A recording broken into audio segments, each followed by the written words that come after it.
আজি বনাবলৈ ওলাইছোঁ মই এই মাছৰ কণীৰ এটা ৰেচিপি। আপোনালোকে চাবচোন ৰেচিপিটো কেনে হয়।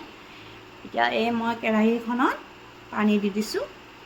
ইয়াতে মই মাছৰ কণীখিনি ইয়াতে দি দিম আৰু ইয়াতে হালধি গুড়া দি দিম।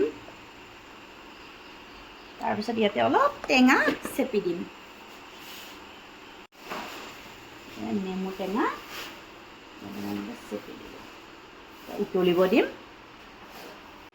মানে এনেকৈ মাছখিনি এনেকৈ টেঙা দি হালধি দি এনেকৈ উতলাই ল'লে মাছৰ যিটো মানে এটা গোন্ধ থাকে, এই গোন্ধটো নোহোৱা হৈ যায়। মাছৰ কণী বইল হৈ গ'ল, এতিয়া নমাই ৰাখিম। মাছৰ কণীখিনি এনেকৈ কাটি ল'ম অলপ সৰু সৰু কৰি। এই আলুখিনি এনেকৈ কাটি ল'লোঁ মই দীঘল দীঘল কৰি। এইখিনি মছলা ৰেডি কৰি ল'লোঁ।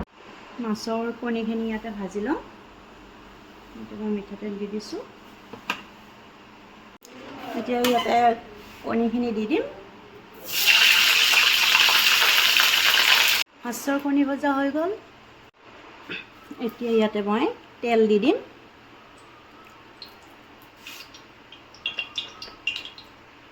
ইয়াতে মই পিঁয়াজখিনি দি দিলোঁ। হালধি দি দিম, দুটা কেঁচা জলকীয়া। এতিয়া মই এই বিলাহীখিনি ইয়াতে দি দিম।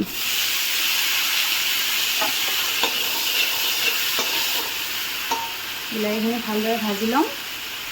বিলাহী ভজা হৈ গৈছে। এতিয়া মই ইয়াতে এই মছলাখিনি দি দিম।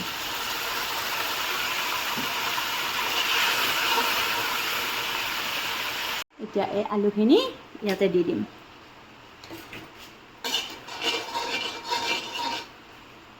দি ঢাকনিখন লগাই দিম।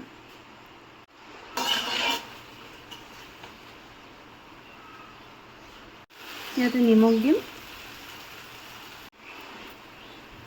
ভজা হৈ গৈছে। এতিয়া ইয়াতে পানী দিম। পানী দিলোঁ।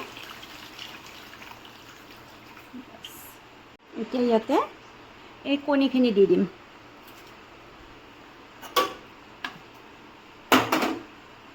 এই আঞ্জাখন হ'বই আৰু।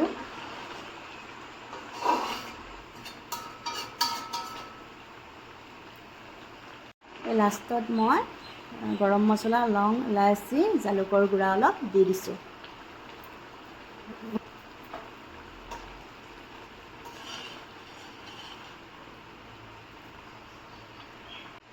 এয়া মোৰ আঞ্জা ৰেডি। কেনে হৈছে জনাবা আৰু। Bye bye.